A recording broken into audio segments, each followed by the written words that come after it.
મોરબીમાં છરીની અણીએ ડીઝલની લૂંટ કરનાર આરોપીઓ ઝડપાયા છે। હાઈવે પર લૂંટ કેસમાં મોરબી એલસીબીને મળી છે મોટી સફળતા। કચ્છની કુખ્યાત ગેંગના 2 સભ્યો ઝડપાયા છે। 3 આરોપીની શોધખોળ પણ આરોપી આમદ ઉર્ફે ભાભો સિદ્દીક સમા અને શિવકુમાર રાજપૂતની ધરપકડ। હનીફ ઓસ્માન સમા, અબુબકર સમા અને મજીદ તૈયબ સમાની શોધખોળ હાથ ધરાઈ છે। 750 લીટર ડીઝલ અને 3 કાર સાથે કુલ 10.74 લાખનો મુદ્દામાલ જપ્ત કરાયો છે અને આરોપીઓ આ પ્રકારે લૂંટ કરવા ટેવાયેલા હોવાનો ખુલાસો થયો છે। તો જો કોઈ પ્રતિકાર કરે તો હત્યા કરવાની પણ તેઓ તૈયારી દર્શાવતા હતા।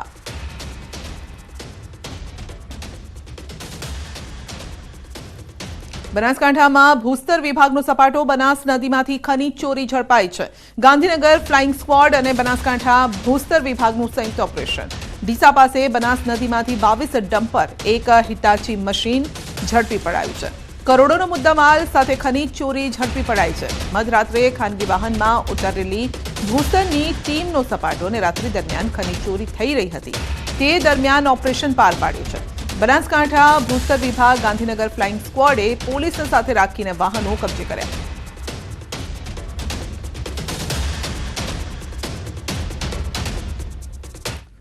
તો ફ્લાઇંગ સ્ક્વોડની ખનીજ માફિયા સામે કાર્યવાહી છે। સુરત ફ્લાઇંગ સ્ક્વોડના વડોદરામાં દરોડા।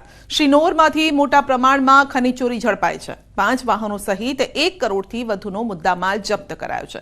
વડોદરા ભરૂચ જિલ્લામાંથી પસાર થતી નર્મદા નદીની આસપાસના મોલેથા અને નરખડી વિસ્તારમાં કાર્યવાહી કરાઈ છે અને હવે સવાલ એ થાય છે કે ગેરકાયદેસર પ્રવૃત્તિ સ્થાનિક તંત્રને કેમ દેખાતી નથી, સ્થાનિક તંત્ર કેમ કાર્યવાહી નથી કરતું। ત્યારે હાલ તો સુરત ફ્લાઇંગ સ્ક્વોડની કડક કાર્યવાહીથી ખનીજ માફિયાઓમાં ફફડાટ છે।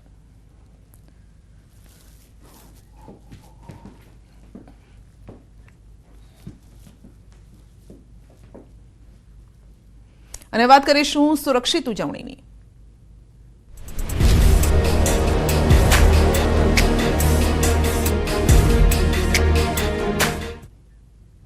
ખેડામાં ઉત્તરાયણ પૂર્વે કાતિલ દોરીનો કહેર। બાઇક ચાલક યુવકનું દોરીથી ગળું કપાયું છે।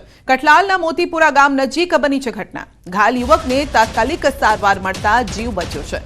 યુવકને વધુ સારવાર અર્થે અમદાવાદની સિવિલ હોસ્પિટલમાં ખસેડાયો છે।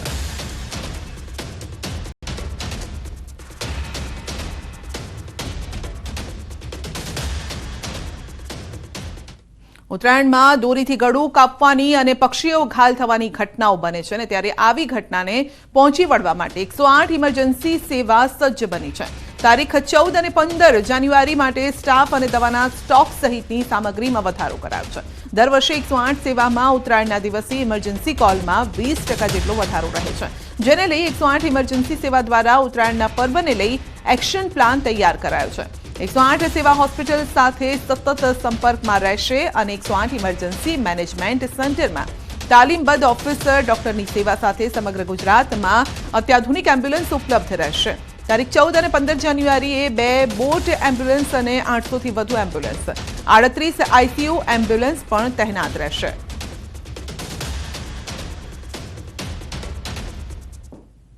ચૌદમી જાન્યુઆરીના દિવસે લગભગ 29% જેટલી વધી અને 4900ની આસપાસ ટોટલ ઇમરજન્સીસ થવા પામશે અને તેવી જ રીતે વાસી ઉત્તરાયણનો જે દિવસ છે તે દિવસે પણ આ કાઇટ ફ્લાઇંગનું પ્રમાણ વધારે હોવાના કારણે લગભગ 20% જેટલો વધારો થઈને 4500 જેટલી ઇમરજન્સીસ ગુજરાતમાં થવા પામશે।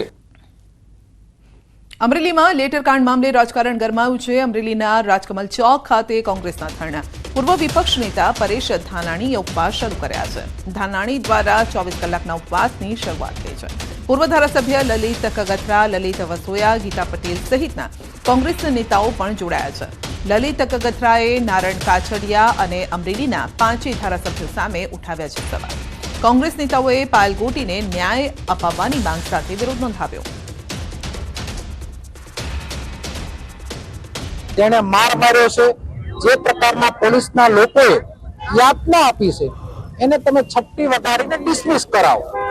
ડિસમિસ નહીં કરાવવાથી પીડિત પાયેલે એટલી જ વાત કરી કે મને કશું નથી જોતું, મારું માન સન્માન ત્યારે જ મારું ગણાય કે મને જે હેરાન કરી છે એ લોકોને પનિશમેન્ટ આપો। એના ભાગરૂપે પરેશભાઈ 24 કલાકના ધરણા કર્યા છે।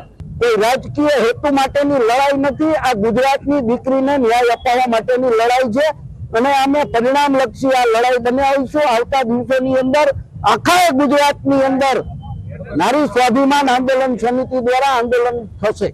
પરેશભાઈ ધાનાણી છે કે પ્રતાપભાઈ છે કે અમારા જેનીબેન છે, એ લોકોએ જ્યારે આ બેનને ન્યાય અપાવવા માટે મેદાને પડ્યા છે, ત્યારે આવનારા સમયની અંદર અમે પણ સૌ મહિલાઓ એમની સાથે જોડાઈશું અને જ્યાં સુધી આ દીકરીને ન્યાય નહીં મળે ત્યાં સુધી અમે આંદોલન થાય તો આંદોલનમાં પણ અમે એમની સાથે છીએ. તો અમરેલીમાં કોંગ્રેસના ધરણા પર ભાજપના પ્રહાર. કોંગ્રેસના હારેલા નેતાઓ પાસે મુદ્દા નથી. કોંગ્રેસ ખોખલી નારી સન્માનની વાતો કરે છે. કોંગ્રેસ નિમ્ન કક્ષાની રાજનીતિ કરી રહ્યું છે તેવા આરોપ લાગ્યા છે.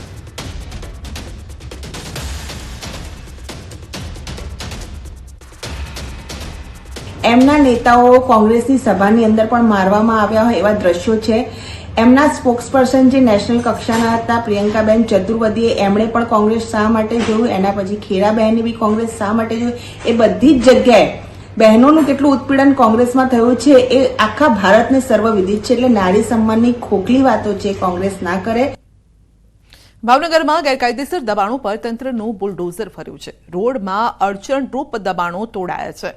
તો પિંજારાવાડ વિસ્તારમાં મનપાએ કરી છે કાર્યવાહી અને ગેરકાયદેસર થયેલ દબાણ તોડાયા છે. ચુસ્ત પોલીસ બંદોબસ્ત સાથે દબાણ હટાવવામાં આવ્યા.